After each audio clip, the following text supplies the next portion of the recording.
वो कहते हैं ना, दुश्मन का दुश्मन दोस्त होता है। ये बात अब ताइवान ने सच साबित कर दी है।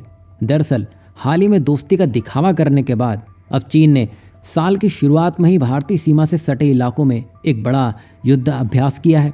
और इस युद्धाभ्यास में ड्रोन, टैंक और आर्म इन्फेंट्री फाइटिंग व्हीकल को उतार दिया गया है।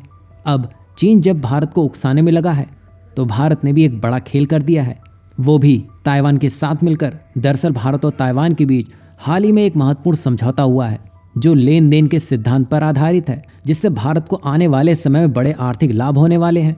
बता दें कि भारत जब भी किसी देश के साथ व्यापार समझौता करता है, उसकी तब एक अहम मांग होती है कि भारतीय नागरिकों के लिए वर्क वीज़ा की संख्या बढ़ाई जाए।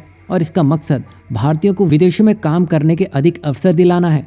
वहीं विदेशों में काम करने वाले भारतीय बड़ी मात्रा में पैसा देश भेजते हैं, जिससे भारत की अर्थव्यवस्था को बड़ा फायदा होता है। अब वर्तमान में भारत की जीडीपी का इसमें लगभग 3% हिस्सा रेमिटेंस से ही आता है। यही वजह है कि भारत की मांगों को स्वीकार करते हुए ताइवान ने 2 खास वीज़ा प्रोग्राम सिर्फ भारत के लिए ही शुरू किए हैं, जिससे ताइवान में नौकरी पाना अब और आसान हो जाएगा। जिसमें पहला एम्प्लॉयमेंट सीकिंग वीज़ा है, जिसमें उन लोगों के लिए ये मददगार साबित होगा जिनके पास पहले से कोई नौकरी का प्रस्ताव नहीं है।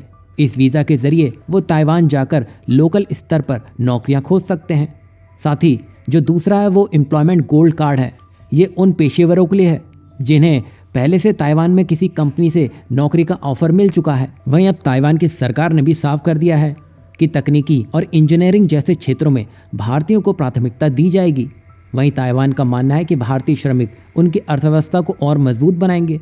हालांकि ताइवान में बाहरी लोगों के प्रति भेदभाव जैसी चुनौतियां हर बार देखी गई हैं, लेकिन भारतीयों की मेहनत और कुशलता इस सोच को बदल सकती है। वहीं चीन के साथ सीमा विवाद और लगातार तनाव के बीच ताइवान के साथ भारत का सहयोग और भी अहम हो जाता है। वहीं ताइवान के इस कदम से दोनों देशों के बीच रिश्ते और प्रगाढ़ होंगे। वहीं भारत को इस अवसर का लाभ उठाकर ताइवान के साथ अपनी साझेदारी को नई ऊंचाइयों तक ले जाना चाहिए। यहाँ आपको क्या लगता है, ताइवान के साथ भारत के बढ़ते रिश्ते चीन ये पचा पाएगा? क्योंकि जिस तरह अमेरिका ताइवान में घुस रहा था, उसके जवाब में चीन ने अमेरिका की बड़ी बड़ी कंपनियों पर बैन लगा दिए हैं। क्या भारत के ताइवान से नज़दीकियां बढ़ाने पर चीन भी भारत पर इस तरह का एक्शन ले सकता है? वहीं नेक्स्ट इंपॉर्टेंट अपडेट्स ब्रिक्स से जुड़ी हुई है, जो शायद अब पाकिस्तान नहीं हजम कर पाएगा। ये तो आप जानते ही हैं, ब्रिक्स का नाम सुनते ही पाकिस्तान के कान खड़े हो जाते हैं। लेकिन वो ठंडा तब हो जाता है जब उसे ये पता चलता है कि ब्रिक्स का मेंबर देश और सारे फैसलों को अमल में लाने वाला देश भारत है। तो वहीं अब इसी कड़ी में दुनिया के सबसे बड़े मुस्लिम मुल्क, जिसकी अब ब्रिक्स में एंट्री हो चुकी है, शहबाज शरीफ इसे बस होता हुआ देखते रहे। बता दें कि इंडोनेशिया अब ब्रिक्स समूह का 11वां सदस्य बन गया है। वहीं ब्राज़ील, जो वर्तमान में समूह का अध्यक्षता कर रहा है, उसने मंगलवार को यह घोषणा भी कर दी है। बता दें कि इंडोनेशिया अब इस ग्लोबल समूह का हिस्सा बनकर अपनी उपस्थिति को और मजबूत करेगा। वहीं पाकिस्तान तालिबान से उलझकर अपनी उल्टी गिनती शुरू कर चुका है। बता दें कि पाकिस्तान लंबे समय से ब्रिक्स में शामिल होने की कोशिश कर रहा है, लेकिन इंडोनेशिया ने इस बार बाजी मार ली है।